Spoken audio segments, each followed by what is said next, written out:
Narito ang mga pinakamaiinit na balita ngayong tanghali. Dating Senador Bong Revilla, 5 iba pang ipinaaresto ng Sandigan Bayan sa flood control project sa Bulacan. Hawak na ng mga otoridad. Inihaing impeachment complaint laban kay Pangulong Bongbong Marcos. Tinawag na basura ng isang kongresista. Pero Malacanang, iginiit na kayang depensahan ni PBBM ang mga aligasyon. Binansagang Cabral Files, bigong mailahad sa pagdinig ng Blue Ribbon Committee sa Senado. Sa MBC TV correspondents, lalaki patay sa pamamaril sa Manapla, Negros Occidental. Sa MBC TV Sports, Emerson Oreta idinalaga bilang bagong MPBL Commissioner. Kenneth Duremdes umangat bilang President. At sa showbiz patent, Catriona Gray sumabak na rin sa pag-arte. Olympic weightlifter na si Heidelin Diaz pinasok naman ang mundo ng akademya.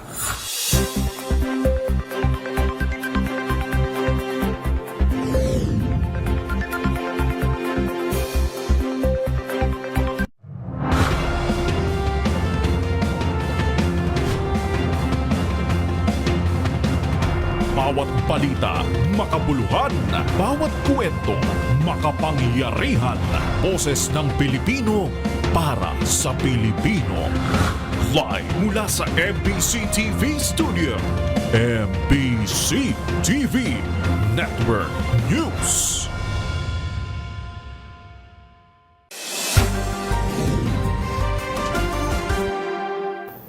Pilipinas, una sa ating mga balita. Isa na lang ang hindi hawak ng mga otoridad sa 7 ipinaaresto ng Sandigan Bayan kaugnay sa flood control project sa bayan ng Pandi, Bulacan. Kasunod ito ng pagsuko ng dating senador na si Bong Revilla. Makaraang payuhan umano siya ni DILG Secretary John Vic Remulla. Una sa balita, si Edniel Parosa. Isa na lang sa 7 bagong ipinaaresto ng Sandigan Bayan sa Ghost Flood Control Projects ang hindi pa naaresto ng otoridad. Pero dito sa Campo Crame, tiniyak ni Interior Secretary John Vic Remulla na alam na nila ang lokasyon ng DPWH official na si Emilita Capistrano Huat. Ginawa ni Remulla ang update makaraang sumuko ang isa sa mga akusado sa malversation sa Pandi, Bulacan project na si ex-Senator Bong Revilla. Ayon kay Remulla, tumawag sa kanyang tinawag na long-time friend nang ilabas ng 3rd Division ng Anti-Graft Court ang mandamiento de aresto kahapon. Siya raw ang nagpayo kay Revilla na sumurrender sa Philippine National Police, bagay na ginawa ng dating mambabatas pasado alas 8 kagabi nang siya ay personal na nagtungo dito sa Campo Crame. Tawag siya sa akin kahapon ng lugar sa electronic warrant. At sabi ko, best na mag-surrender ka na. At pinunod ko siya dito sa CAD. Siya po mismo yung tumawag sa inyo, wala pong intermediary. Wala na. Kasamang isinuko ni Revilla ay 20 baril sa kanyang pag-iingat. Tiniyak naman ni Remulla na walang hirit o kondisyon sa kanya si Revilla na inilarawan ng kalihim na malungkot dahil sa nasabing pangyayari. Number 1, ang Sandigan naman yung desisyon kung saan siya ilalagay. So, dati kasi dito, kailan naman yung special treatment. So, yung available facilities ay sinabi na namin sa Sandigan. So, I assure you, walang may discussion. Para sa MBC TV Network News, ito si Edniel Parosa ng DZRH. Una sa Pilipinas, una sa Pilipino. Sa kaugnay na balita, kasama ang asawa at mga anak, humarap na sa Sandigan Bayan si dating Senador Bong Revilla para sa pagproseso ng return of warrant. Ang mga pinakahuling detalye ihahatid live ni Val Gonzalez. Val. Iwel, pasado alas 10 ngayong umaga nang dumating dito sa Sandigan Bayan na 3rd Division itong si dating Senador Ramon Bautista Jr. o mas kilala sa pangalang Bong Revilla Jr. Ito'y ilang oras matapos na isuko ang sarili sa PNP CIDG kagabi kasunod ng inilabas na arrest warrant laban niya at 6 na iba pang sangkot sa manumalyang flood control project sa Pandi, Bulacan. Mismong DILG Secretary John Vic Remulla sa panig ng PNP ang naghatid kay Revilla dito sa Sandigan Bayan bilang bahagi ng proseso ng return of warrant. Kasama naman ni Revilla ang misis na si Cavite Congresswoman Mercado at 2 kongresistang anak na si Cavite 1st District Congressman Cholo Revilla at Agimas Party List Representative Brian Revilla at ang team ng kanyang mga abogado. Sa labas naman ng gusali ng Sandigan Bayan ay mayroon din mga taga-suporta si Revilla na galing pa sa kanilang lalawigan sa Cavite. Samantala sa ambos interview ng media, sinabi ni Secretary Remulla na maghihintay ang PNP-CIDG sa kautusan ng korte kung saan madidetain ng dating senador. Sabi ni Remulla, kabilang sa maaaring maibigay na jail facility ay ang sa New Quezon City Jail sa Payatas, Campo Karingal at sa Bikutan sa Taguig City. Bagamat sa Camp Crame nagpalipas ng magdamag si Revilla, pero nililinaw ni Secretary Remulla na hindi na maaaring gamitin pa ang PNP Custodial Center dahil sa ito ay sumasailalim ngayon sa renovation. Sa ngayon ay nagpapatuloy ang Sandigan Bayan 3rd Division sa proseso sa return of warrants na inilabas laban kay Remulla na sangkot sa 92.8 million pesos na umano'y ghost flood control project sa bayan ng Pandi, Bulacan. Hinihintay sa ngayon kung saan ikukulong si Revilla at 6 na iba pang mga matataas opisyales ng DPWH Bulacan Forest Engineering Office. Walang piyansang inirekomenda ang Office of the Ombudsman sa kasong malversation na isinampa laban sa 7 mga akusado. Sa ngayon ay humaharap, sa mga oras na ito ay humaharap pa UL sa mga maestrado ng Sandigan Bayan 3rd Division si Revilla, kasama ang abogado nito na si Attorney Ramon Reyes. Ito rin yung legal counsel sa nakaraan nitong kaso. Kasama rin dito sa humaharap sa mga justices ng Sandigan Bayan ang mga opisyales ng Bureau of Jail Management and Penology para tingnan kung maaaring idetine ang dating senador. Samantala, UL, nanindigan naman itong si DPWH Secretary Vince Dizon na malalakas ang mga ebidensyang hawak ng prosekusyon sa kaso naman ng 289.5 million pesos na flood control projects sa Lauhan, Oriental Mindoro. Ito ang inihayag ni Secretary Dizon sa pagharap nito sa witness stand sa nagpapatuloy o dun sa pagpapatuloy ng petition hearing ng siyam na mga opisyales ng DPWH Mimaropa. Ito'y sa 6th Division naman ng Sandigan Bayan. Tumistigo itong si Secretary Dizon para sa prosecution laban kay dating ako Bicol Party List Representative Zaldico at iba pang matataas na opisyales ng DPWH Mimaropa. Kiit ni Dizon, malaki ang pananagutan ng lahat ng mga sangkot sa manumalyang proyekto. Para sa amin, malakas ang ebidensya, klarong-klaro.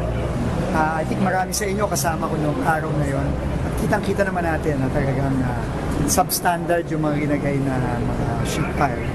So, may kumpiyansa tayo sa ating justice system, may kumpiyansa tayo sa Sandigan Bayan na talagang mapapatunayan na talagang substandard yung proyekto at nagkakonsyabahan ang SunWest, si former Congressman Zaldico at mga taga-DPWH para gumawa ng isang substandard na project para nakawin ang pera ng mga kababayan natin. Kampante kami sa ebidensya at pinaninindigan namin lahat ng ginawa namin para umabot tayo ngayon dito sa kasong ito.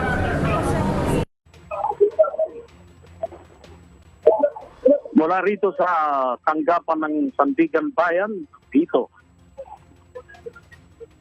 Mula rito sa tanggapan ng Sandigan Bayan dito sa Quezon City. Para sa NBC TV Network News, ako si Val Gonzales, DZRH, una sa Pilipinas, una sa Pilipino.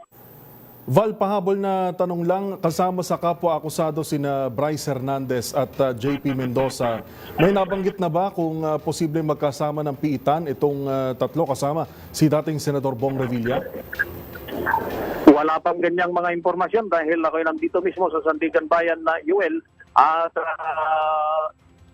dinidinig pa yan ng mga mahistrado ng 3rd Division ng Sandigan Bayan at any moment from now ay maring makapagpalabas na sila ng commitment order kung saan may kukulong itong 7 mga akusado kasama na itong si dating Senador Bong Revilla Jr. Pero kung matatandaan mo, Yuel, yung 9 na mga akusado doon naman sa Lauhan, Oriental Mindoro Flood Control Project anomaly ay nakahati doon sa pinagkapiitan yung 9 na akusado, yung mga babae ay sa loob ng Campo Karingal kung nasaan ang Quezon City Jail Female Dormitory, habang yung 7 mga lalaki ay nasa New Quezon City Jail sa bahagi naman ng Payatas dito pa rin sa Quezon City.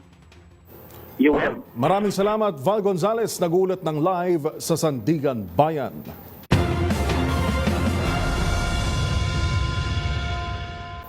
Sa iba pang balita, duda naman ang isang mambabata sa tunay na layunin ng inihaing impeachment case laban sa Pangulo. Anya, maaring ginamit lang daw ito upang gumana ang one-year bar rule sa mga impeachment case, gayong hindi rin daw nakalagay umano ang ebidensya sa mga inilahad na aligasyon. Yan at ang reaksyon din ng palasyo sa isinampang impeachment, ihahatid ni Jackie Resio. Binatikos ni Caloocan City 2nd District Representative Egay Arice ang inihaing impeachment complaint laban kay Pangulong Bongbong Marcos sa Kamara kahapon. Sa panayam sa programang Damdaming Bayan, tinawag ni Arice na basura ang naturang complaint dahil hindi naman nakalagay umano ang ebidensya na nagpapatunay sa kanilang aligasyon laban sa Pangulo. Kaya pinagdududahan ni Arice ang tunay na layunin ng paghahain ng impeachment laban sa Pangulo dahil posibleng hakbang lamang ito para ipatupad ang one-year bar rule kung saan wala nang iba pang makakapagsampa ng impeachment complaint. Kami kailangan konsultahin. Okay. Ang nakita ko po, nabasa ko yung complaint, ito po very general. Okay. Tapos wala pang mga ebidensya. So, yung baga sa basura yung complaint. Basura. Kung baga sa ang aking kinakaba kasi pagkatapos mo, ngayong Lunes, kahapon, nung Lunes, nung sinampa niya, may 10 araw ang Secretary General na ito ay madala sa Committee on Rules. At pagkatapos, yung Committee on Rules, may 3 araw para ito ay dalhin sa Committee on Justice. Okay. So pagka ito ay nagawa ng madalian, kung halimbawa, ngayon, ay lagay na sa Committee on Rules. Tapos sa Lunes, pag i-convene yung Committee on Rules, so ibig sabihin, ma-refer sa Committee on Justice, wala nang ibang impeachment complaint na pwede sa Pangulo for 1 year. Samantala sa panayam sa programang 2x2, sinabi naman ni Palace Press Officer Attorney Claire Castro na madaling mapasisinungalingan ng Pangulo ang mga aligasyong binabato laban sa kanya. Kaya kung magkakaroon ng impeachment at dadaan ito sa tamang proseso, handa itong harapin ni Pangulong Bongbong Marcos. Ba yung form na yan? Ako kasi sabi ko nga, ako hindi ko pa nakita. So kung papasok man at pag-uusapan na talaga yung substance nito, even before naman, Jerry, itong issue na to, matagal na namin itong napag-usapan. So kung yan ang mga grounds nila, madali naman itong mapasinungalingan. Diba? Madali itong mapasinungalingan ng Pangulo. Pero kung dadaan sa proseso talaga to, igagalang to ng Pangulo. Para sa MBC TV Network News, ito si Jackie Resio ng DZRH, una sa Pilipinas, una sa Pilipino. Hindi naman tuluyang napasadahan ng Senate Blue Ribbon Committee ang tinatawag na Cabral Files na hawak ni Batangas Representative Leandro Leviste. Yan ay matapos questionin ang naging paraan nito sa pagkuha ng mga dokumento na naglalaman umano ng mga allocables ng mga sangkot sa flood control anomalies. Magbabalita si Raymond Dadpaas. Pahapyaw lamang na napag-usapan ang tinaguriang Cabral File sa hearing ng Senate Blue Ribbon Committee sa kabila ng mga paunang impormasyon na may pasabog itong laman na ilalahad sa pagdinig. Ang Cabral Files ay listahan umano ni dating Undersecretary Maria Catalina Cabral ng Department of Public Works and Highways na naglalaman ng mga allocables ng mga congressmen, senators at mga opisyal ng Malacanang kaugnay ng flood control projects. Tinangka itong ipresenta ni Batangas Congressman Leandro Leviste, ngunit kinwestiyon ang paraan ng pagkuha nito at kung authenticated ang laman nito. Ganun pa man ay nagkaroon ng pagkakataon si Leviste na ilahad ang summary ng laman ng Cabral Files na may kabuuang 720 billion pesos na allocables. There is a allocable of 401.3 billion, BINI 10 of 6 billion, BIP on top of 33.4 billion, Senti 2025 of 100 billion, F1 of 10 billion, N1 Prio 1 of 20 billion, non-allocable of 61.5 billion, OPESAP of 8 billion, OT2 of 21.27 billion, Sandy of 14 billion, senators of 20.5 billion, and SMB/others of 25.6 billion. This Hindi naman komportable si dating DPWH Secretary Manuel Bonoan na pag-usapan ang Cabral files na hawak ni Congressman Leviste. Giit ng dating kalihim, mas mabuti sana na ginawang official ni Congressman Leviste ang pagkuha niya ng mga records.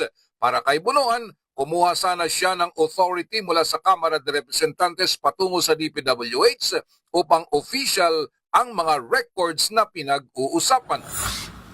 Would it have been better actually if the House of Representatives authorized actually the good congressman to officially request for this kind of information or data from the executive branch?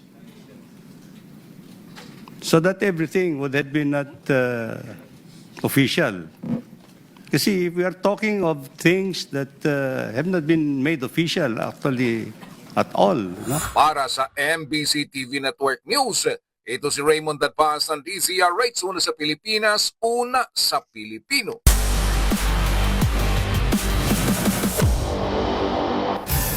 Sa mundo ng basketball, binuksan ng MPBL ang 2026 sa pagtatalaga kay dating pro player Emerson Oreta bilang bagong commissioner, kapalit ni Kenneth Duremdes na umangat naman bilang Pangulo ng Liga. Ang mensahe ni Duremdes sa report na ito.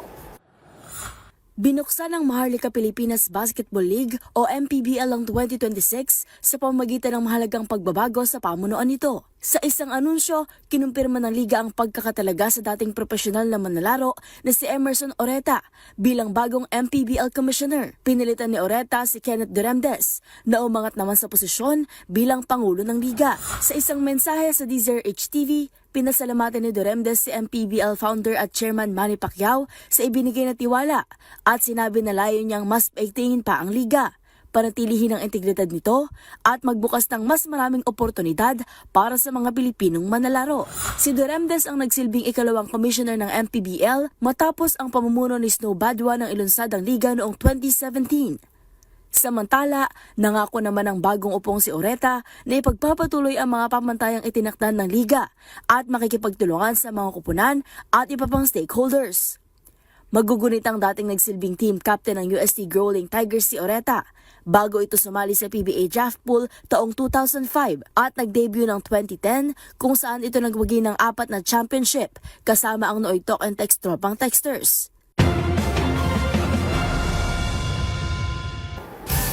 Sa aming pagbabalik, Alex Iyala maagang umeksi sa Australian Open. Tutok lang sa MBC TV Network News.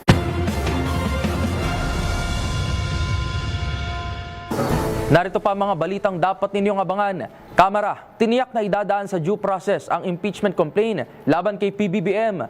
Sa MBC TV Global, na itatalang nasawi sa banggaan ng 2 tren sa Spain, umakyat na sa halos 40. At sa Showbiz Spotted, batikang Italian designer na si Valentino Garavani, pumanaw na sa edad na 93. Lahat ng yan sa pagbabalik ng MBC TV Network News.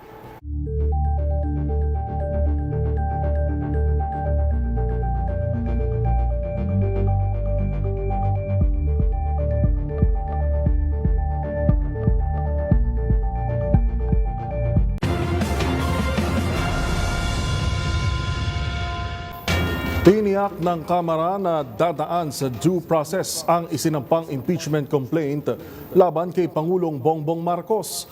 Para sa House Justice Committee, hindi makakaapekto kung pabor o hindi ang kanilang desisyon, kahit pa ang mga miyembro nito ay kaalyado umano ng administrasyon. Tinutukan yan ni Milky Rigunan. Aksyon ng Kamara base sa isinasaad ng saligang batas, guidelines ng Supreme Court at sa rules ng Kamara sa isinampang impeachment complaint laban kay Pangulong Bongbong Marcos. Ayon kay Bukidnon Representative Jonathan Keith Flores, Vice Chair ng House Committee on Justice, itatrato ng Kamara ang reklamo sa ilalim ng existing procedures habang hinihintay ang final resolution ng Korte Suprema sa motion for reconsideration ng Kamara sa impeachment proceedings. Sabi ni Flores, hindi batayan kung magiging pabor o hindi kay Pangulong Marcos ang desisyon ng House Committee on Justice kahit pa ang mga miyembro nito ay kaalyado ng administrasyon. Paliwanag ni Flores, makapagpapabago sa desisyon ng mga miyembro ay ang bigat na mga alegasyon bukod sa perception ng publiko. We are all, una, it's more of a political action but it also is a legal action, di ba? Itong impeachment, no? So, it would really depend on what grounds were stated in the impeachment complaint and what evidence they can present to show that there is parang sufficiency in substance na there is an impeachable offense that has been committed and it is supported also by some form of evidence. Because these things can also change the mind of members of the House, even if they are aligned with the President right now. Because these things can change. Lalo na pag public opinion is also favorable to it. Aminado rin si Flores na sa kasalukuyang political landscape sa Kamara, nananatili ang supermajority mula sa iba't ibang political parties na sumusuporta kay Pangulong Marcos. Una rito, tiniyak ni Batangas Representative Jervil Luistro, chairperson ng House Committee on Justice, tiwala siya sa kakayahan ng mga miyembro ng komite para pagsabayin ang pagtalakay sa impeachment complaint laban sa Pangulo at sa nakatakda rin pagsasampa ng impeachment laban kay Vice President Sara Duterte. Para sa MBC TV Network News, ako si Neil Krigunan. Una sa Pilipinas, una sa Pilipino.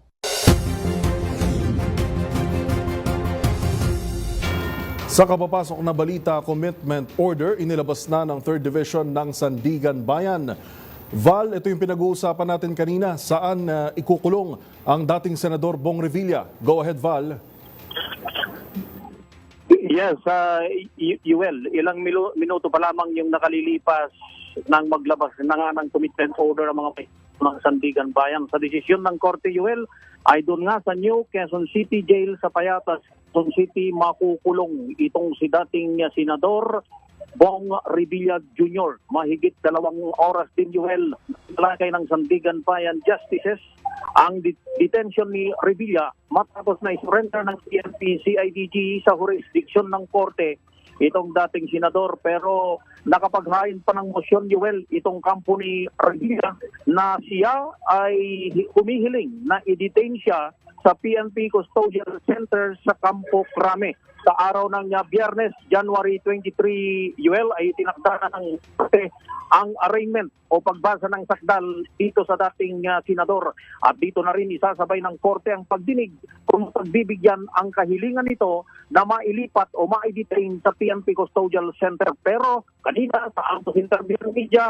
ay una nang sinabi nitong si DILG Secretary John Vic Rimulya, hindi na maaaring gamitin pa ang PNP Custodial Center dahil sa ito ay sumasailalim sa renovation. Sabi ni Rimulya, kabilang sa maaaring maibigay ng BJMP na jail facility ay ang New Quezon City Jail sa Payatas, Campo Caringal at sa Bikutan sa Taguig City. So anumang sandali, Yuel, nakantabi kami dito sa pinaka-pikuan mismo itong Sandigan Bayan na 3rd Division kung saan sinagawa yung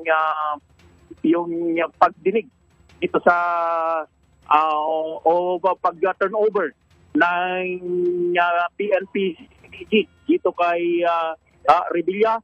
At namang sandali ay mari na itong ilipat ng BJMP doon sa tinukoy ng korte na i-detain o pagkukulungan dito kay Revilla, at ito ay sa New Quezon City Jail sa Payatas, Quezon City. Mula rito sa Sandigan para sa MBC TV Network News, ako si Val Gonzales, DZRH, una sa Pilipinas, una sa Pilipino. Maraming salamat, Val Gonzales.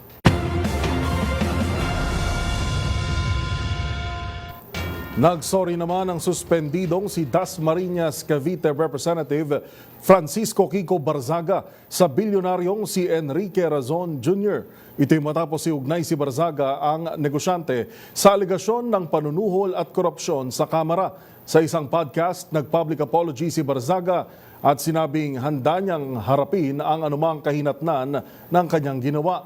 Matatandaang inisyuhan ng sabina si Barzaga kaugnay ng cyber libel complaint na inihain ni Razon.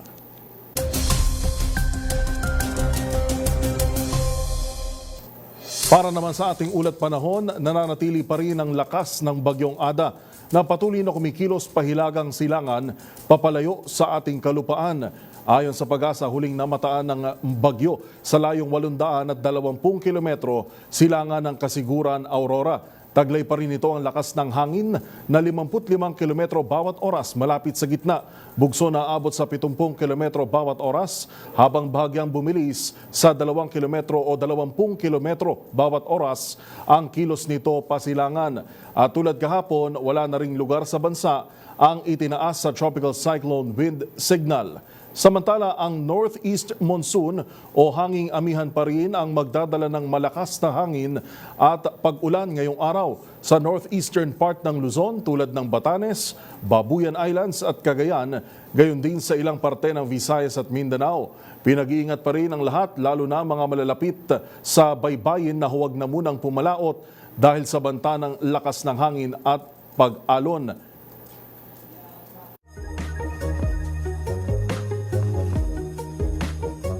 Tuwing summer, iniinda na natin ang tindi ng init tuwing tayo ay lalabas ng bahay. Pero alam mo ba na may isang lugar sa mundo na hindi lang basta mainit, kundi para ka nang naglakad sa isang higanteng oven? Alam mo na this, ano nga ba ang pinakamainit na lugar sa buong mundo? Ang Death Valley na matatagpuan sa Eastern California ay nakapagtala ng highest air temperature sa mundo na pumalo ng 56.7 degrees Celsius, higit isang siglo na ang nakakaraan. Dahil ito sa kombinasyon ng kanyang lokasyon, sobrang babang elevation at napaliligiran ito ng matataas na bundok, dahilan para makulong ang init. Dagdag pa ang malawak na bare rock at sand surfaces na sumisipsip ng init sa maghapon at nagbubuga nito pagdating naman ng gabi. Gayunman sa surface temperature ay nalampasan ito ng Lut Desert sa Iran at Sonoran Desert sa Mexico na umabot sa 80.8 degrees Celsius batay sa satellite data. Pero sa kabila nito, ang Death Valley ay nananatili pa rin bilang lugar na isa sa may pinakamatindi at malaimpyernong init sa buong mundo. Tandaan, mas makulay ang mundo kung alam mong hiwaga sa pag-ikot nito. Ako po si Rovic Manuel nagpapaalalang sa kaalaman ay walang labis, magsaliksik para siguradong alam na this. Isang kalunos-lunos na trahedyang naganap sa Spain itong linggo kung saan nagsalpukan ang 2 tren matapos mawala sa linya ang isang bagon. Sa nagpapatuloy na search and rescue operation ng mga otoridad, umakyat na sa halos 40 ang bilang ng mga nasawi. Yan at ang iba pang mga napapanahong balita mula sa iba't ibang panig ng mundo sa Global Headlines Report ni James Galange.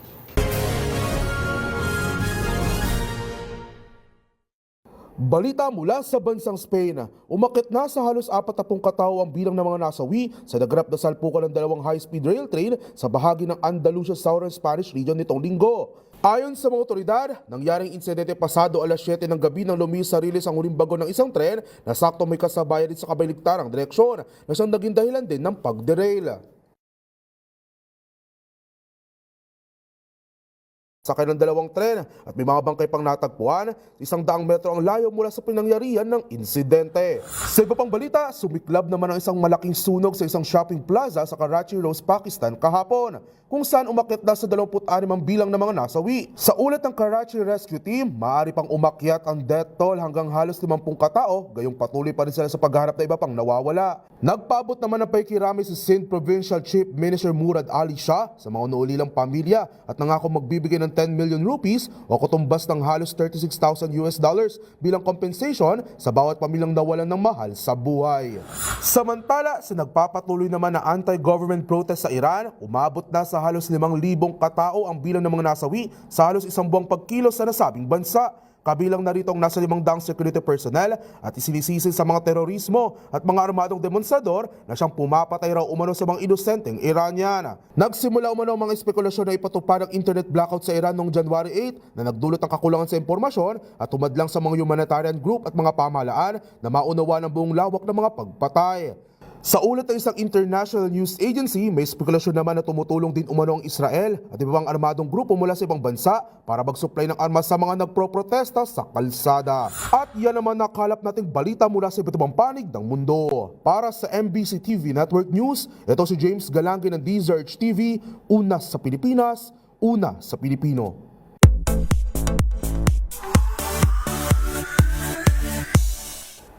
Nagluluksa ang fashion industry sa pagpanaw ng legendary talent designer na si Valentino Garavani. Balikan ang di matawarang kontribusyon sa loob ng higit 6 na dekadang karera ng tinaguriang fashion's last emperor. Sa report na ito. Pumanaw na ang legendary Italian fashion designer na si Valentino Garavani. Sa inilabas na pahayag ng kanyang foundation, binawian ng buhay si Valentino sa kanyang tahanan sa Rome, Italy. Sa huling sandali ng fashion icon, kasamaan niya nito ang mga mahal sa buhay.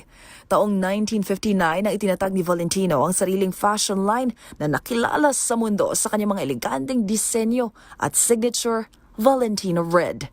Ilan nga sa mga bigating pangalan na naging kliyente ng tanyag na Italian designer ay sina Princess Diana, Elizabeth Taylor, Audrey Hepburn, Julia Roberts, Jennifer Lopez, Kim Kardashian at Anne Hathaway. 2 araw ibuburol ang mga labi ni Valentino mula January 21 hanggang 22 habang ihahatid ito sa kanyang huling hantungan sa 23 ng Enero. Pumanaw ang legendary fashion designer na si Valentino Garavani sa edad na 93.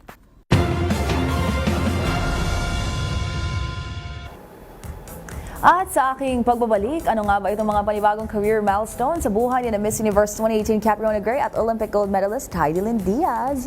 Manatiling nakatutok dito lang sa MBC TV Network News. BRB.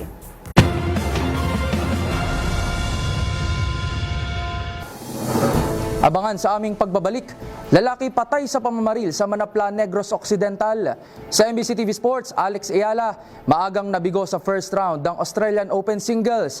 At sa Hoy Bawal Yan, parusa sa mga nagtitinda ng lagpas sa SRP. Alamin, yan at marami pang iba, dito lang sa MBC TV Network News.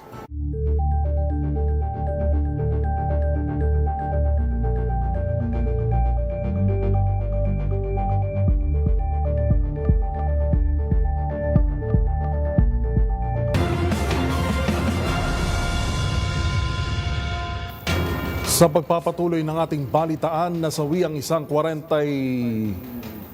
anyos na lalaki matapos itong barilin ng hindi pa nahahanap na sospek sa Manapla, Negros Occidental. Habang arestado naman sa Davao City ang isang barangay kagawad dahil naman sa pananakit sa isang PWD. Yan at ang iba pang mga rumarapidong balita mula sa probinsya, hatid ng iba't ibang istasyon sa ilalim ng MBC Media Group.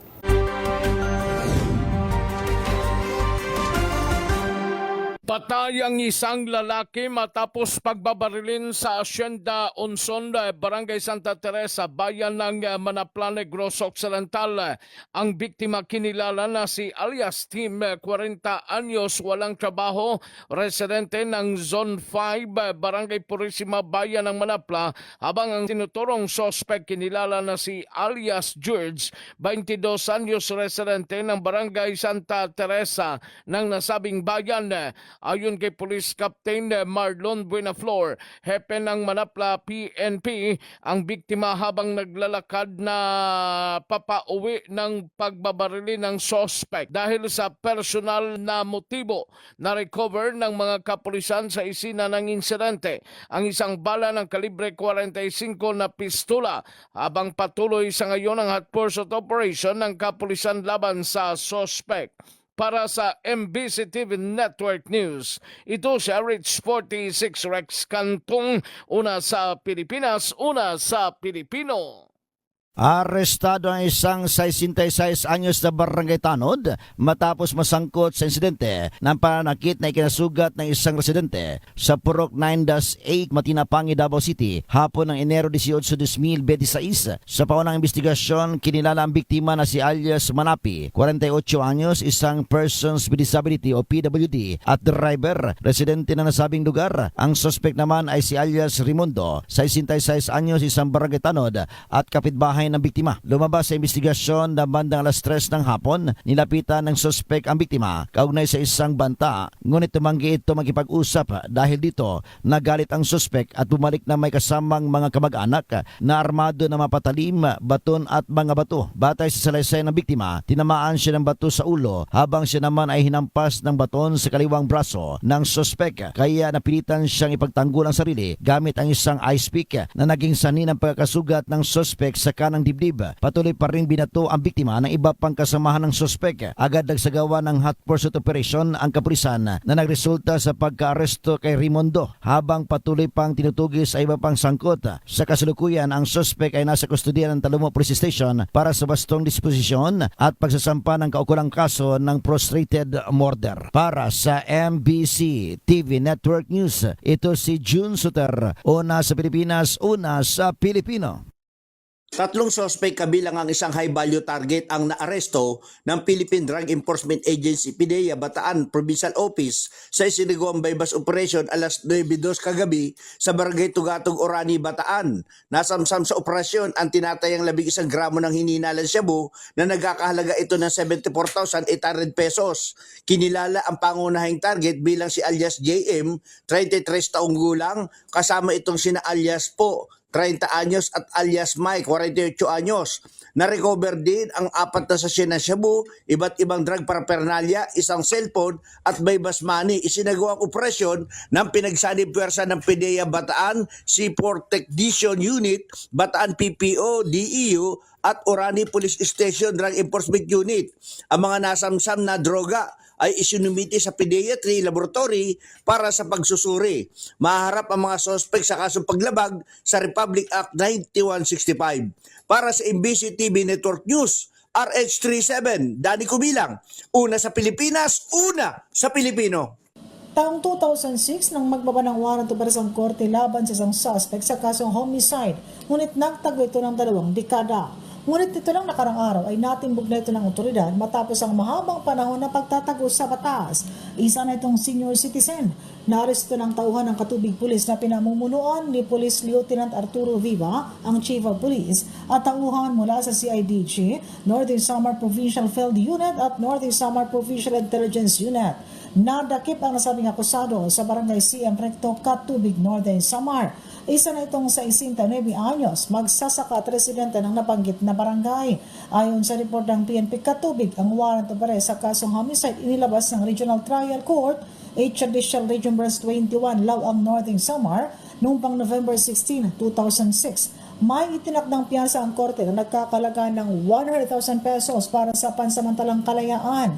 Ipinaalam sa akusado ang kanyang mga karapatan alinsunod sa umiiral na batas at ang buong proseso ay nadokumento gamit naman ang Alternative Recording Device o ERD bago ang nakatakdang turnover nito sa korte.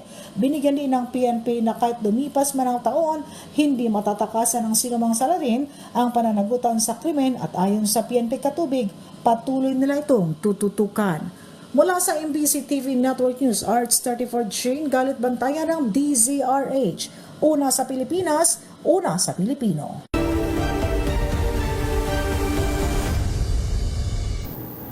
Sa pagtaas ng bilihin, maraming vendors at retailers ang napipilitang magtaas din ng kanilang paninda. Gayunpaman, nagtatakda ng halaga ang pamahalaan sa mga piling bilihin para naman hindi mabigla ang mga mamimili at maging abot kaya pa rin ito. Ngunit ang iba talaga namang nananamantala. Ang parusa para sa nagbebenta ng lagpas sa suggested retail price o SRP, alamin sa report ni Dustin Bayog.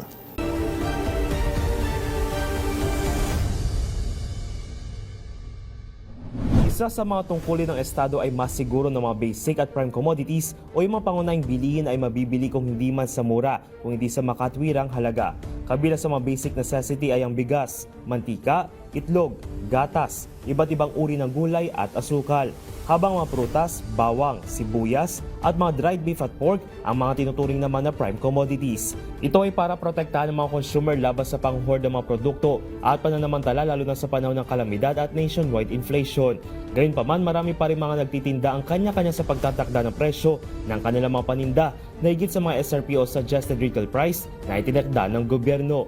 Kaya kung mapapansin, iba-iba ang halaga sa iba't ibang pamilihan at bagaman magkakalapit ito, mayroon pa rin talagang sumusobra sa patong at hindi na makatarungan ang presyo.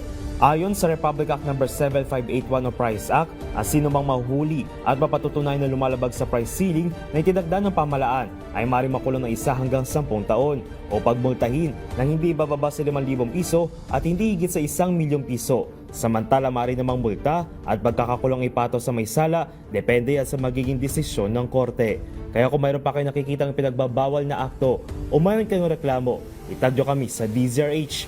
Hoy, bawal yan!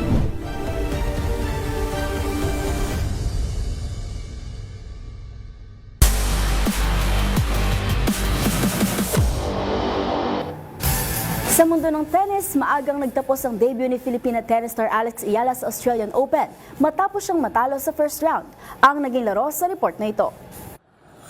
Maagang natapos ang kampanya ni Filipina tennis star Alex Iyala sa Australian Open matapos siyang matalo kay American Alicia Parks with 0-6, 6-3 at 6-2 final score sa kanilang first round match noong Lunes ng umaga sa Melbourne. Ito ang kauna-unahang paglahok ni Iyala sa Australian Open main draw. Sa harap ng punong crowd ng Court 6, nagbigay agad ng saya ang 20-year-old Filipina sa mga taga-suporta matapos dominahin ang unang set with 6-0 gamit ang iba't ibang shots at pagsamantala sa mga pagkakamali ni Parks. Ngunit nagbago ang takbo ng laban sa mga sumunod na set matapos makapag-adjust si Parks at ginamit ang malakas na serve upang guluhin si Iyala. 5 games na lamang ang nakuha ng Pilipinas sa nalalabing bahagi ng match. Sa ikalawang set, nakabawi si Iyala mula sa 0-3 deficit upang itabla ang laro. Ngunit muling kinuha ni Parks ang kontrol at sinelyohan ang set sa pamagitan ng magkasunod na aces at 6-3. Naging dikitang simula ng ikatlong set, subalit mga unforced error ang muling naging hadlang kay Iyala na nagbigay daan kay Parks upang makalamang at selyohan ng laban pagkatapos ng 1 oras at 56 na minuto. Si Iyala, world number 49, ay nag-debut na rin noon sa French Open at Wimbledon noong 2025 kung saan unang round din siyang nalaglag. Nakuha niya ang kauna-unahang panalo sa Grand Slam sa US Open matapos talunin si Kyra Tosson bago natalo sa ikalawang round. Bago ang torneo, ipinahayag ni Iyala ang kanyang pagkasabik sa Australian Open, lalo na matapos ang magandang pagtakbo niya sa ASB Classic at Kooyong Classic. At yan ang mga latest updates sa mundo ng sports. Para sa MBC TV Network News, ito si Mili Borja ng DZRH TV, una sa Pilipinas, una sa Pilipino.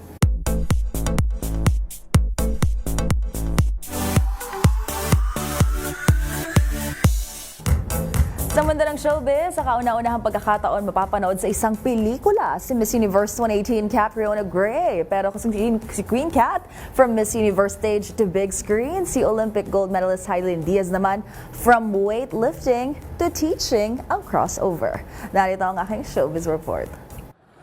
From Miss Universe stage to big screen, for the first time mapapanood sa isang pelikula si Miss Universe 2018 Catriona Gray, ang former beauty queen kabilang sa cast ng romantic drama na The Loved One. Ito ang reunion project ni Ann Curtis at Jericho Rosales mula sa direksyon ni Irene Villamor. Mapapanood ang The Loved One sa mga sinihan sa February 11. Samantala, kung si Queen Cat sumabak na rin sa pag-arte, ang first Filipino Olympic gold medalist namang si Hidilyn Diaz magiging isa namang guro. Ito ang kinumpirma ng University of the Philippines Diliman kung saan nakumpleto na raw ng atleta ang Teaching Effectiveness course noong January 12 to 15 bilang paghahanda para sa kanyang pagtuturo sa College of Human Kinetics. Sa second semester na academic year 2025-2026, hahawakan ni Hidilyn ang 2 PE2 weightlifting sections. Kung matatandaan noong 2024, nagbukas ng sariling weightlifting academy si Hidilyn Diaz at ang kanyang mister na si Coach Julius Naranjo. Para sa MBC TV Network News, ito po ang Showbiz Angel ng DZRH TV. Una sa Pilipinas, una sa Pilipino. Balik sa iyo, Yuel. Maraming salamat, Showbiz Angel. At iyan ang mga nakalap naming balita ngayong araw ng Martes. Sa ngalan po ni Karen Oyong, ito si Yuel Reyes. Magkita-kita tayo muli bukas araw ng Miyerkules para sa mga balitang makabuluhan, mga kwentong makapangyarihan. Hatid pa rin ang boses ng Pilipino para sa Pilipino. Ito ang MBC TV Network News. Una sa Pilipinas, una sa Pilipino.